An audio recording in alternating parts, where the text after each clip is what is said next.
नमस्कार, मैं सत्येंद्र कुमार और आज बात करेंगे बुलडोज़र पर रोक की। सुप्रीम कोर्ट ने कल अपने फैसले में बुलडोज़र पर रोक लगा दिया। अब मनमाने ढंग से यूपी, मध्य प्रदेश, राजस्थान या हिंदुस्तान के किसी भी कोने में बुलडोज़र नहीं चलेंगे। कोर्ट ने कहा कि अगर मनमाने तरीके से किसी का घर गिराया गया तो उसे सुप्रीम कोर्ट का अवमानना माना जाएगा। इतनी चाक चौबंद व्यवस्था सुप्रीम कोर्ट ने कर दी। देर से ही सही इंसाफ हुआ, लेकिन justice BR Gavai, justice KV Viswanathan की बेंच ने इस मामले में बहुत बड़ी लकीर खींच दी है। पिछले 7 सालों से बीजेपी और बीजेपी के समर्थन करने वाले मीडिया ने बुलडोज़र के राजनीति को मान्यता दे दी, चुनावी मुद्दा बनाया, उसे राजनीति के एक ठोस मॉडल के रूप में खड़ा कर दिया। बेकसूर और अंडर ट्रायल पर बुलडोज़र चलाने की मांग की जाने लगी।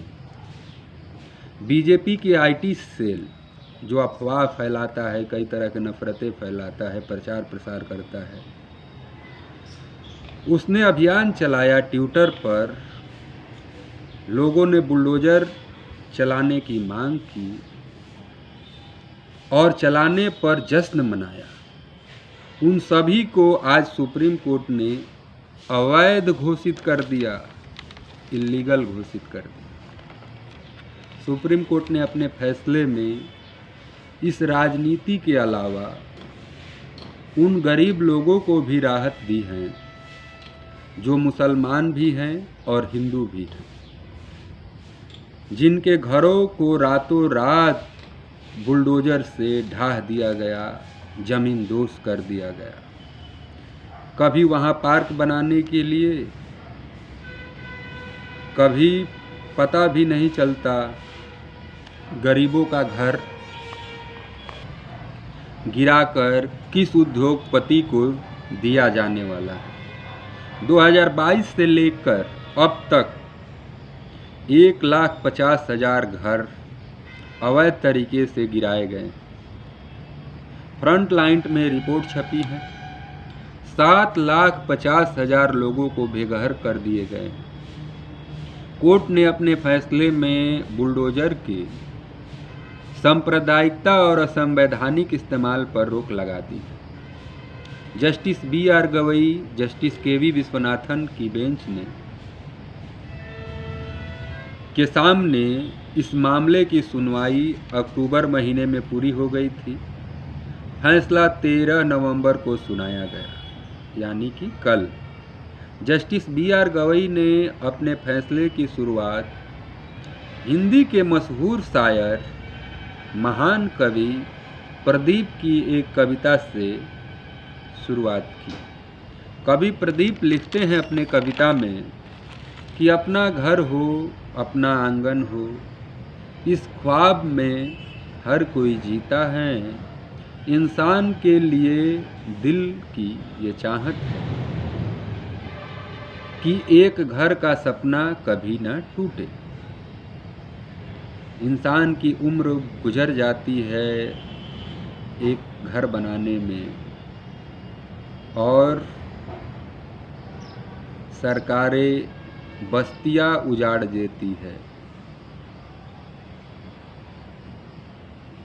इस फैसले के बाद आप जरा उन अफसरों की कल्पना कीजिए, कैसे वो अपने परिवार और बच्चों का सामना करते होंगे। जिन अफसरों ने सांप्रदायिक भीड़ को खुश करने के लिए, भीड़ को सांप्रदायिकता बनाने के लिए किसी मुसलमान के घर पर, किसी यादव के घर पर बुलडोज़र चला दिया, किसी गरीब का घर अतिक्रमण के नाम पर तोड़ दिया, नियमों प्रक्रियाओं का पालन नहीं किया।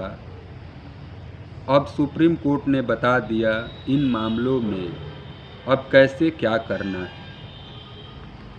Justice B.R. Gavai, justice K.V. Viswanathan की बेंच ने अपने फैसले में लिखा है कि अगर कोई व्यक्ति सिर्फ आरोपी हैं, ऐसे में उसकी प्रॉपर्टी को गिरा देना पूरी तरह से असंवैधानिक है।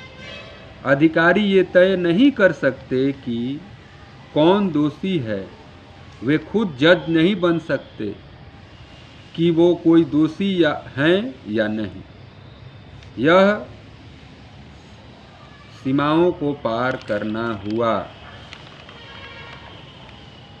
कोर्ट ने कहा, अगर कोई अधिकारी किसी व्यक्ति का घर गलत तरीके से इसलिए गिराता है कि वो आरोपी हैं, तो ये गलत है। जो अधिकारी कानून अपने हाथ में लेता है, उसके खिलाफ एक्शन लिया जाना चाहिए।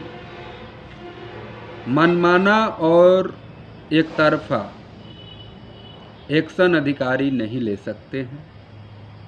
अगर अफसर ऐसा करता है तो उसके खिलाफ कार्रवाई के लिए एक सिस्टम हो।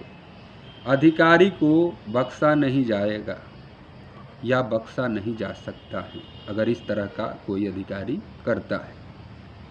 क्या अधिकारी ऐसे आदमी की छत ले सकते हैं जो किसी अपराध में आरोपी हो या फिर दोषी हो? क्या उसका घर बिना तय प्रक्रिया के पालन के गिराया जा सकता है? नहीं।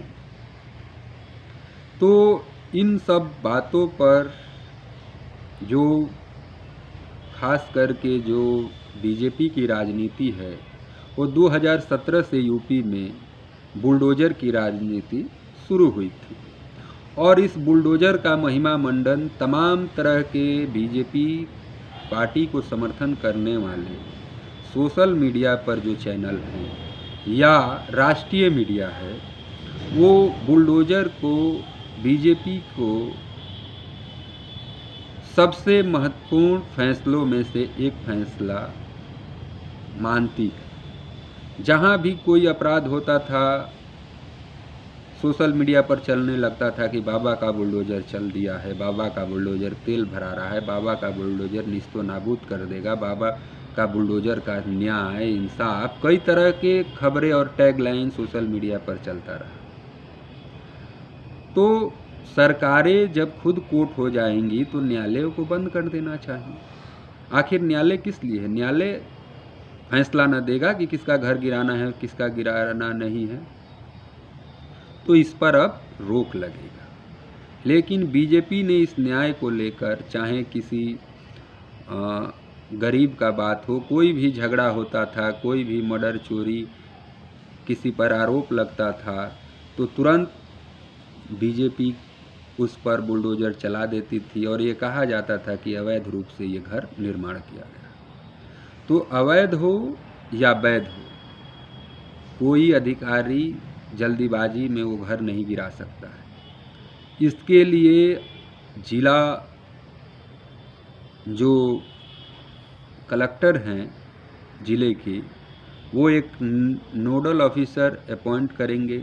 नोडल ऑफिसर उसकी सुनवाई करेगा। अगर लगता है कि उस घर को गिराना है तो वो कितना अवैध रूप से कब्जा किया गया है, कितना इंक्रूजमेंट है, उतना ही घर गिराया जाएगा।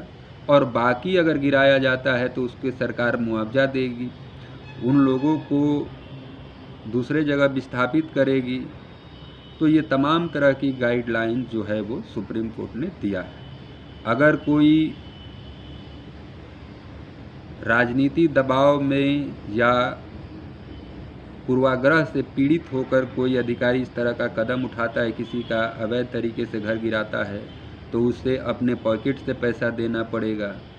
तो ये तमाम तरह की बातें से ऐसा लगता है कि अब जो अधिकारी भी है, अपना पीठ थपथपाने के लिए और सत्ता के नज़र में आने के लिए जल्दीबाजी में ये कदम उठाते थे, अब उन पर भी विराम लगने वाला है।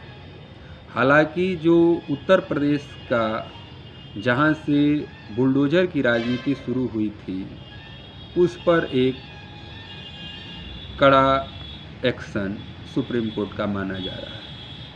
हालांकि धीरे धीरे हर एक जगह बुलडोजर की जो राजनीति है उग्र होती जा रही थी और यहाँ तक बीजेपी के समर्थन यूपी के मुख्यमंत्री को बुलडोजर बाबा कहने लगे थे और रैलियों में बुलडोजर आपको देखने को मिल रही हो। और जितने भी ये जो तथाकथित खुद को राष्ट्रभक्त और राष्ट्रीय चैनल मानते हैं, ये इसकी महिमा मंडन करते थे। इन्होंने कभी नहीं बताया कि जनता का इसमें पक्ष क्या है, क्या ये सही न्याय है, क्या अफसर ही कोर्ट कचहरी बन जाएंगे या जो न्यायालय हैं उसकी बात क्यों नहीं माना जा रहा है। कोई मामला बिना ट्रायल किए ही, किसी को बिना दोषी करार दिए ही सिर्फ इल्ज़ाम लगने से उसके घर गिरा दिया जाए और उसके अपराधी के घर गिराए जाने से उसके और परिवार के लोगों की उसमें क्या गलती है, ये किसी मीडिया चैनल ने आपको बताया।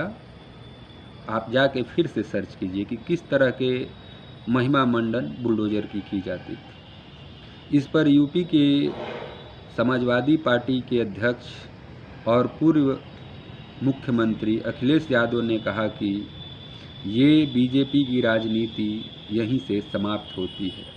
जो नफ़रत की राजनीति है, जो गरीबों के घर गिराने की बात जिसमें होती है, कहाँ हमें सरकार को घर देना चाहिए, कहाँ सरकार 1,50,000 से अधिक मकानों को गिरा दी है। वहीं मायावती का आरोप है कि ये सुप्रीम कोर्ट का जो फैसला है वो काफ़ी सराहनीय है और सरकार को भी इस तरह के काम नहीं करने चाहिए। वहीं पर जो कांग्रेस की जो प्रवक्ता हैं सुप्रिया सुरनेत, वो कहती हैं कि तमाम उम्र गुजर जाती है एक छत बनाने में, तुम्हें तरस नहीं आता है बस्तियाँ उजाड़ने में।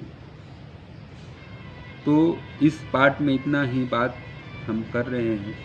अगले पार्ट में बताएंगे और विस्तार से कि सुप्रीम कोर्ट ने जो गाइडलाइन बनाया है उसका क्या प्रभाव पड़ेगा बीजेपी की राजनीति पर, और जो डरे हुए एक समुदाय के लोग हैं, चाहे गरीब हो, चाहे मुस्लिम समाज के हो, चाहे यादव समाज के हो, उनके लिए भी काफ़ी राहत की सांस है।